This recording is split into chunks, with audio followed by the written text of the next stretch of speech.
পুণ্যভূমি সিলেট। এই সিলেটের আমরা এখন হজরত শাহজালাল রহমতুল্লাহের মাজার শরীফে উপস্থিত হয়েছি। আমার সঙ্গে বাংলাদেশ ইসলামিক ফ্রন্টের বেশ কিছু কেন্দ্রীয় নেতৃবৃন্দ আছেন উপমহাদেশের বিশিষ্ট ক্যান্সার গবেষক অধ্যক্ষ ডাক্তার SM সারোয়ার সাহেব।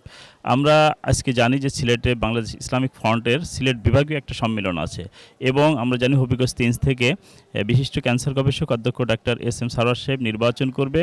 তিনি কেন কি উদ্দেশ্যে আজকের এই হজরত শাহজালাল মাজারে এসেছেন আমরা তার থেকে জানতে চাবো। আমরা জানি যে এই হজরত শাহজালাল রহমতুল্লাহের মাজার শরীফে প্রত্যেক রাজনৈতিক নেতৃবৃন্দ এখানে এসে মাজার জিয়ারত করে তারা তাদের নির্বাচনী প্রচারণা চালিয়ে যান এবং শুধু তাই নাই, বিগত দিনগুলোতে দেখা গেছে হজরত শাহজালাল রহমতুল্লাহের মাজার শরীফের এই আসনে যারা নির্বাচিত হয়ে MP হয়েছেন ঠিক সেই দলই পরবর্তীতে সরকার গঠন করেছে। এবারে দেখা যাক আমাদের বিশিষ্ট ক্যান্সার গবেষক হবিগঞ্জ 3 আসনের বাংলাদেশ ইসলামিক ফ্রন্টের প্রার্থী তিনি কি বলেন। যে ডাক্তার SM সারোয়ার সাহেব, আপনি আজ খুব সকালে আমরা দেখতে পাচ্ছি যে সিলেটের পুণ্যভূমি হজরত শাহজালালের মাজার শরীফে এসেছেন এবং আপনি হজরত শাহজালাল রহমতুল্লাহের মাজার জিয়ারত করেছেন। আপনার এই জিয়ারতের মধ্য দিয়ে পরবর্তী পদক্ষেপ কি?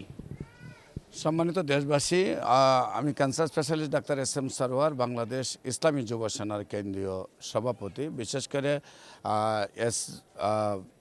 আপনার টেলিভিশনে হলো SB টেলিভিশনের সম্মানিত পরিচালককে ধন্যবাদ জানাই। অত্যন্ত মানে আমার বক্তব্যটা মানুষের কাছে তুলে ধরার জন্য অত্যন্ত সুন্দর বা একটা পরিবেশে আপনারা মাজারে এসেছেন। বিশেষ করে আমাদের এখানে উপস্থিত রয়েছেন বাংলাদেশ ইসলামী ফ্রন্টের কেন্দ্রীয় সাংগঠনিক সচিব, যুগ্ম সাংগঠনিক সচিব সুলাইমান খান রব্বানী সাহেব, বিশেষ করে বাংলাদেশ ইসলামী ফ্রন্টের হবিগঞ্জ জেলা সভাপতি গোলাম সরোয়ার গুলাব সাহেব এবং বিশেষ করে সাংগঠনিক সচিব সাইফুল মুস্তাফা সাহেব সহ আমরা আসছি বৃহত্তর সিলেটকে নিয়ে আজকে একটি বৃহত্তর সুন্নি জোটের উদ্যোগে মহাসমাবেশ অনুষ্ঠিত হবে।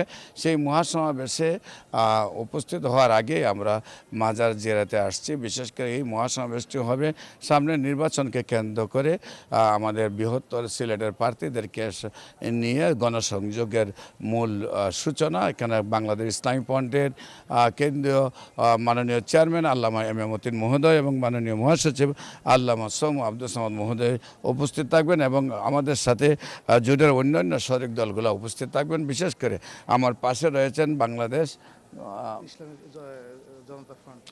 জনতা ফ্রন্টের সম্মানিত চেয়ারম্যান, বিশেষ করে ইসলামী সমন্বয় পরিষদের সম্মানিত মহাসচিব ইঞ্জিনিয়ার ABM এরশাদ সাহেব।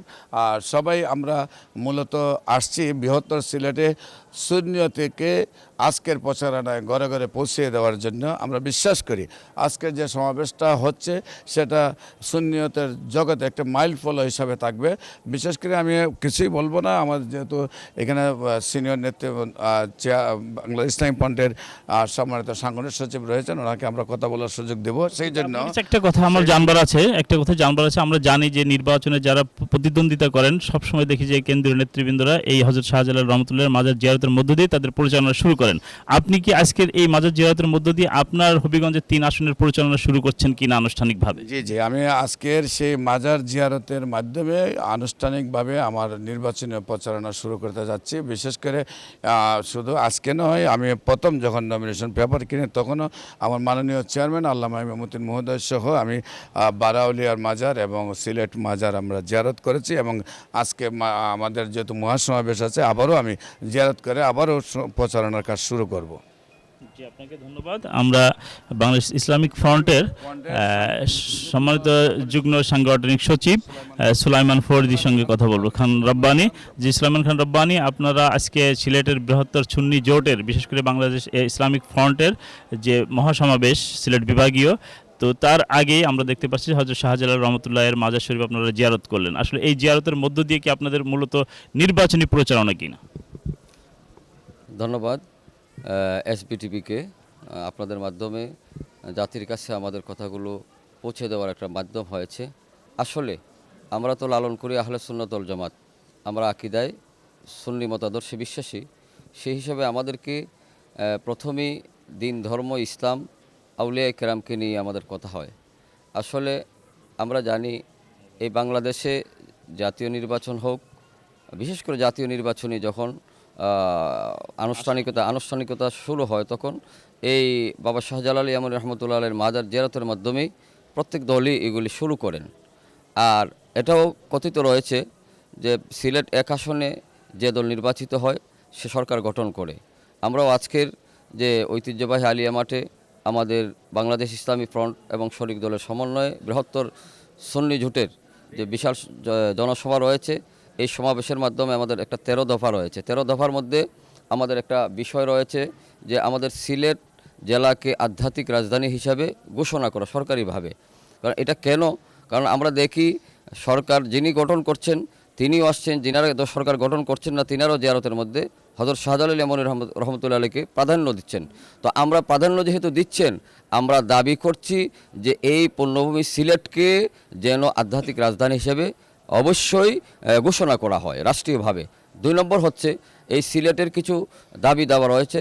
একটা হচ্ছে আমাদের 6 লাইন যে রোডটা ঢাকা এবং সিলেটের মধ্যে রয়েছে, এটা দীর্ঘ বৎসরের বৎসর আজকে আমরা যারা যাত্রী সাধারণ অত্যন্ত কষ্ট করে ঢাকা থেকে সিলেট অথবা সিলেট থেকে ঢাকা যাচ্ছেন, আমাদের জনসমাবেশের দাবি হচ্ছে অনতিবিলম্বে সরকার যেন যে সংস্থার কাছে দিয়েছেন যে এই 6 লাইনটা অতি অনতিবিলম্বে যেন শেষ করেন, এই দাবিটা হচ্ছে আমাদের।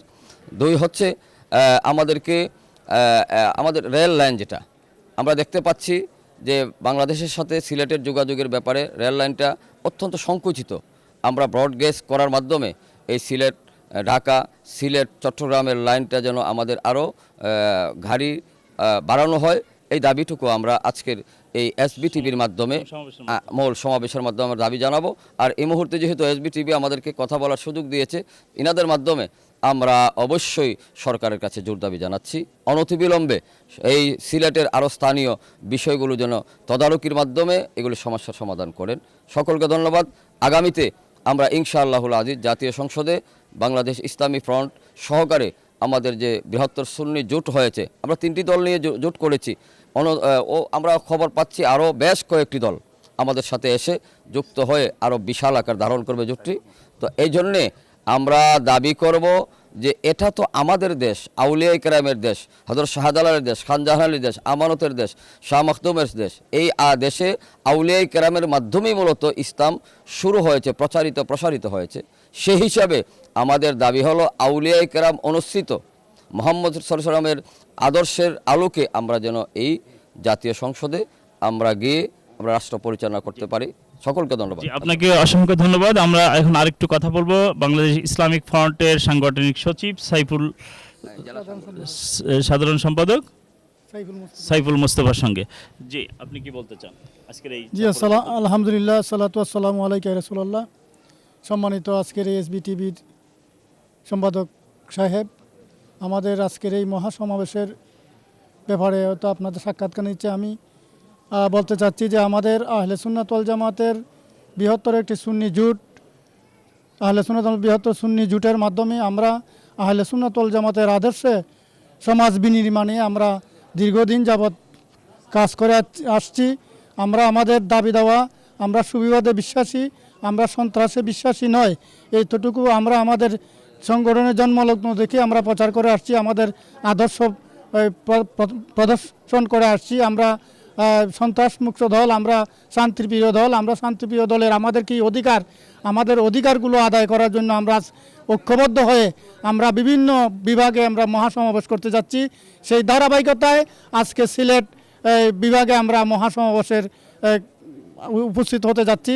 আমাদের ইনশাআল্লাহ আমাদের এই মহাসমাবেশ আমাদের আহলে সুন্নাত ওয়াল জামাতের আদর্শবাহী সব মানুষগুলো, আশিক রাসূলের মানুষগুলো এসে আজকে আমাদের এই সুফিবাদী বিশ্বাসী যত দাবি দেওয়া আছে, আমাদের 13 দফা দাবি সহ আমাদের ইসলামিক আকিদা তামাদ্দুন বিষয়ে আমরা আমাদের দাবি তুলে ধরবো ইনশাআল্লাহ। আমি আশা করি আমাদের আজকের এই সভা সফল এবং সার্থক হবে। আপনাদেরকে অনেক অনেক ধন্যবাদ আপনাদের প্রচারের জন্য। ধন্যবাদ আপনাকে। দর্শক, এতক্ষণ দেখছিলেন সিলেটের পুণ্যভূমি হযরত শাহজালাল রহমতুল্লাহের মাজার শরীফ থেকে আমি বাংলাদেশ ইসলামিক ফ্রন্টের বেশ কিছু নেতৃবৃন্দ সাক্ষাৎ নিলাম। এতক্ষণ সঙ্গে ছিলাম আমি বিএম এরশাদ, এসবিটিভির সম্মানিত পরিচালক। আপনারা যে যেখান থেকে আমাদের এই অনুষ্ঠান দেখছেন তারা আমাদের সঙ্গে থাকুন এবং এসবিটিভির সঙ্গে থাকুন। আমরা পরবর্তীতে আমাদের অন্য আপডেট নিয়ে আবার আপনাদের সামনে হাজির হব।